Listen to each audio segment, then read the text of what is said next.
free, the thorns turned against me like fish hooks. The pain was so much I fell to my knees.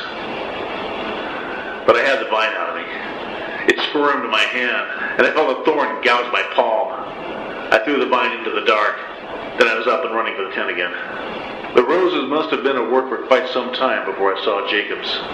Because when I broke into the camp yelling, I saw Susan, Ralph, Casey, and some of the others. Already their heads were blooming, skulls cracking away like broken model kits. Jane Calloway was facing a rose-possessed corpse, and the dead body had his hands on her shoulders, and the vines were jetting out of the corpse, weaving around her like a web, tearing, sliding inside of her, breaking off. The proboscis poked into her mouth and extended down her throat, forcing her head back. The scream she started came out a gurgle. I tried to help her, but when I got close, the vines whipped at me and I had to jump back. I looked for something to grab to hit the damn thing with, but there was nothing. But next I looked at Jane. Vines were stabbing out of her eyes and her tongue. Now nothing more than lava-thick blood was dripping out of her mouth onto her breasts, which, like the rest of her body, were riddled with stabbing vines. I ran away then.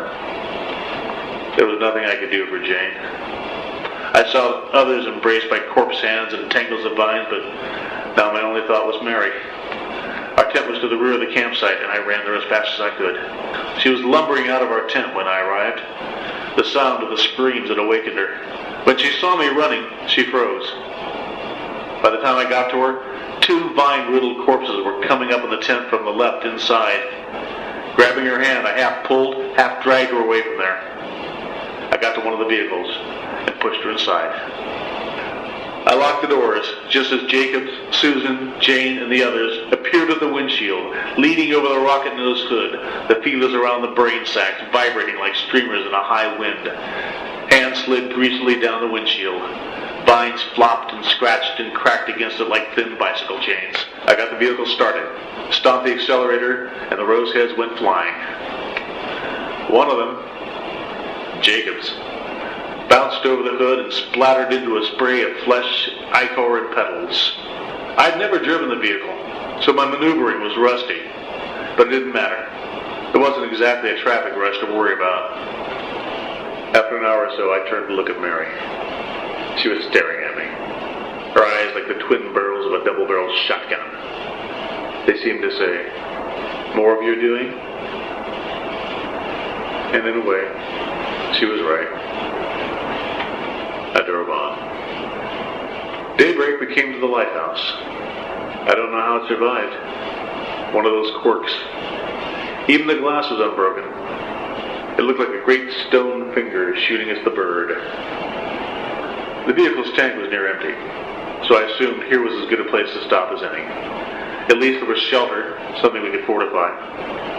Going on until the vehicle was empty of fuel didn't make much sense. There wouldn't be any more fill-ups. There might not be any more shelter like this. Mary and I, in our usual silence, uploaded the supplies from the vehicle and put them in the lighthouse. There was enough food, water, chemicals for the chemical toilet, odds and ends, extra clothes to last us a year. There was also some guns. A Colt .45 revolver, 2 12-gauge shotguns, and a .38. And enough shells to fight a small war. When everything was unloaded, I found some old furniture downstairs and, using the tools from the vehicle, tried to barricade the bottom door and the one at the top of the stairs. When I finished, I thought of a line from a story I once read, a line that always disturbed me. It went something like, "Now we're shut in for the night. Days. Nights. All the same. Shut in with one another. Our memories. And the vine tattoo." A few days later, I spotted the roses. It was as if they had smelled us out. And maybe they had. From a distance, through the binoculars, they reminded me of old women in bright sun hats. It took them the rest of the day to reach the lighthouse, and they immediately surrounded it. And when I appeared at the railing, they would lift their heads and moan. And that, Mr. Journal, brings us up to now. I thought I'd written myself out, Mr. Journal. Told the only part of my life story I would ever tell, but now I'm back. You can't keep a good world destroyer down. I saw my daughter last night. She's been dead for years. But I saw her, I did. Naked, smiling at me. Telling me to ride piggyback. Here's what happened. It was cold last night. Must be getting a long winter. I rolled off my pallet onto the cold floor. Maybe that's what brought me awake. The cold. Or maybe it was just gut instinct. It had been a particularly wonderful night with the tattoo. The face had been made so clear it seemed to stand out from my back. It had finally become more defined than the mushroom cloud. The needles went in, hard and deep. I've had them in me so much now I barely feel the pain. After looking in the mirror at the beauty of the design, I went to bed happy. Or as happy as I could get. During the night, the eyes ripped open. The stitches came out. And I didn't know it until I tried to raise from the cold stone floor, and my back puckered against it, but the blood had dried. I pulled myself free and got up. It was dark, but we had a good moon still that night, and I went to the mirror to look. It was bright enough where I could see Ray's reflection clearly, the color of her face, the color of the cloud. The stitches had fallen away, and now the wounds were spread wide. And inside the wounds were eyes. Oh God. Ray's blue eyes. Her mouth smiled at me. And her teeth were very white. Oh, I hear you, Mr. Journal. I hear what you're saying. And I thought of that. My first impression was that I was about 6 bricks shy of a load, gone round the old bend. But I know better now. You see, I lit a candle, and I held it over my shoulder. And with the candle and the moonlight, I could see even more clearly. It was Ray, all right. Not just a tattoo. I looked over at my wife in the bunk, her back to me as always. She had not moved. I turned back to the reflection. I could hardly see the outline myself, just Ray's face smiling out of that cloud. Ray? I whispered.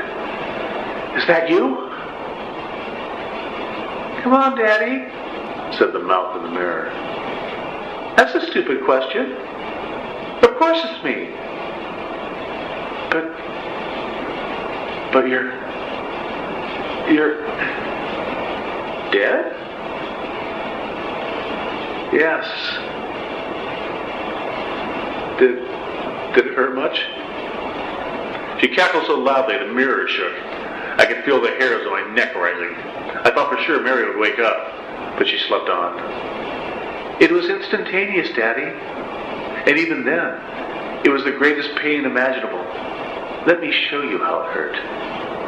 The candle blew out and I dropped it. I didn't need it anyway. The mirror grew bright and Ray's smile went from ear to ear. Literally. And the flesh on her bones seemed like crepe paper before a powerful fan. And the fan blew the hair off her head, the skin off her skull, and melted those beautiful blue eyes and those shiny white teeth of hers to putrescent goo, the color and consistency of fresh burnt shit. Then there was only the skull. And it heaved in half and flew backwards into the dark world of the mirror, and there was no reflection now. Only the hurtling fragments of a life that once was, and was now nothing more than swirling cosmic dust. I closed my eyes and looked away. Daddy? I opened them, looked over my shoulder into the mirror. There was Ray again, smiling out of my back. Darling, I said, I'm so sorry. So are we, she said. And there were faces floating past her in the mirror. Teenagers, children, men and women, babies, little embryos swirling around her head like planets around the sun. I closed my eyes again, but I could not keep them closed. When I opened them, the multitudes of swirling dead, and those who had never had a chance to live, were gone. Only Ray was there. Come close to the mirror, Daddy. I backed up to it. I backed until the hot wounds that were Ray's eyes touched the cold glass, and the wounds became hotter and hotter, and Ray called out, "Bite me piggy, Daddy!" And then I felt her weight on my back. Not the weight of a 6-year-old child or a teenage girl, but a great weight, like the world was on my shoulders and bearing down. Leaping away from the mirror, I went hopping and whooping around the room, same as I used to in the park. Around and around I went, and as I did, I glanced in the mirror. Astride me was Ray, lithe and naked, her red hair fanning around her as I spun. And when I whirled by the mirror again, I saw that she was 6 years old. Another spin, and there was a skeleton with red hair, one hand held high, the jaws open and yelling, "Ride him, cowboy!" How? I managed, still bucking and leaping, giving Ray the ride of her life. She bent to my ear, and I could feel her warm breath. "You want to know how I'm here, Daddy dear? I'm here because you created me.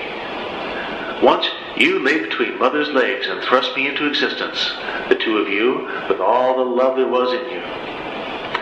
This time, you thrust me into existence with your guilt and Mother's hate.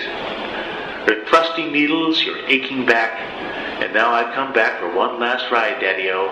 Ride, you bastard. Ride!" All the while I've been spinning, and now as I glimpsed the mirror, I saw wall-to-wall faces weaving in, weaving out, like smiling stars, and all those smiles opened wide, and words came out in chorus. Where were you when they dropped the big one? Each time I spun and saw the mirror again, it was a new scene. Great flaming winds scorching across the world, babies turning into fleshy jello, heaps of charred bones, brains boiling out of the heads of men and women like backed-up toilets overflowing. The almighty, glory, hallelujah, ours is bigger than yours, bomb hurtling forward, the mirror going mushroom white, then clear, and me spinning. Ray, pressed tightly against my back, melting like butter on a griddle, evaporating into the eye wounds of my back, and finally me alone, collapsing to the floor beneath the weight of the world. Mary never awoke. The vines outsmarted me. A single strand found a crack downstairs somewhere and wound up the steps and slipped beneath the door that led into the tower. Mary's bunk was not far from the door, and in the night, while I slept, and later while I spun in front of the mirror and lay on the floor before it, it made its way to Mary's bunk, up between her legs, and entered her sex effortlessly. I suppose I should give divine credit for doing what I had not been able to do in years, Mr. Journal, and that's enter Mary. Oh God, that's a funny one, Mr. Journal. Real funny. Another little scientist joke. Let's make that a mad scientist joke, what say? Who but a madman would play with the lives of human beings by constantly trying to build a bigger and better boom machine?